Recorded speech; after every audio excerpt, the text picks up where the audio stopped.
Polres Indramayu membongkar asal-usul T, asisten rumah tangga yang tega membunuh Iin Cassini, ibu anggota DPR RI Bambang Hermanto. Awalnya, T merupakan seorang pengemis di sekitar rumah korban Blok Kedongdong, Kecamatan Sukra, Kabupaten Indramayu, Jawa Barat. Diberi pekerjaan, T malah tega membunuh Cassini.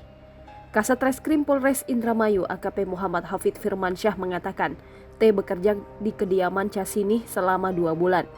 2 bulan bekerja sebagai asisten rumah tangga, sifat buruk T pun mulai kelihatan. Pelaku selama bekerja kepada korban sering meminta uang dan barang.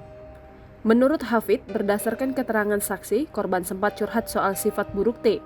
Pelaku, kata saksi, dalam bekerja sering celamitan dengan meminta barang-barang yang bukan haknya kepada korban. Tak hanya itu, di kalangan masyarakat pelaku dikenal juga sering mencuri dan lain sebagainya.